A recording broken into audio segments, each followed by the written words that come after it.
Dunlop launched an entrepreneurship program which created really great business opportunities for people in the townships and even training skills and much more. How's that program going thus far?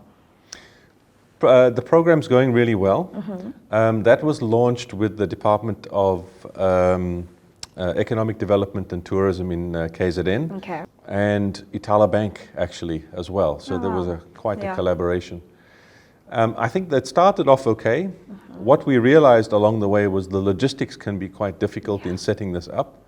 You have to make sure that the municipalities agree on where these little business in a box containers go. And the municipality needs to provide, in some cases, agreement for electricity or things, some infrastructure and so forth. That can take some time. So we sort of went through some of that learning process. We had to also choose the right people. So it was also difficult to find the right people at the start. Now we've got a pretty good process in place. We've also got a good process in place and a good working relationship with all the departments. So we've decided to now re-establish all of these links again. We've got 6 out of the 25 odd that we said we were going to put in place running. We've taken a break for the last 6 or so months to redo our own processes and make sure that we are in the right place with them.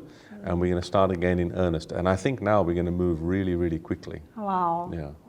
That's it's certainly good. exciting and good. And they're all for KZN, really, and they're all for municipalities that we think are really deserving. And I think one of the really exciting parts of the project is that the sustainability of those containers is dependent also on the municipalities, because what the municipalities can do is transfer their own tire purchases for their own municipal fleets to those container businesses, which means that they are supporting their own container business, that own enterprise development project. I mean, it's a win-win for everyone. It's really good. Wow, that is really exciting. And last and certainly not least, what does the future hold for Sumitomo Rubber South Africa? Well, there's always so many things going on. We are involved in most African countries. We export a lot of tires from South Africa to a lot of African countries. We also sell tires from other factories that we make around the world into Africa as well.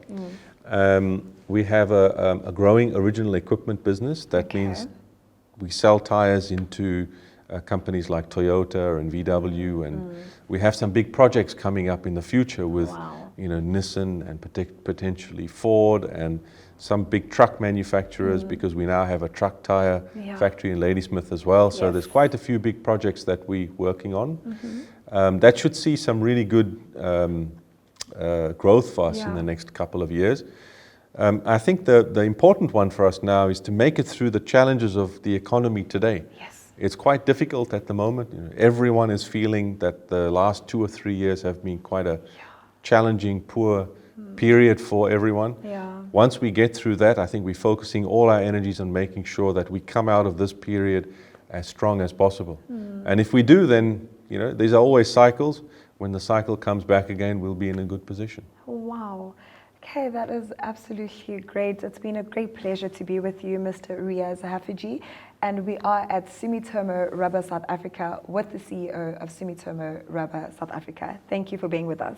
Thank you. Appreciate it.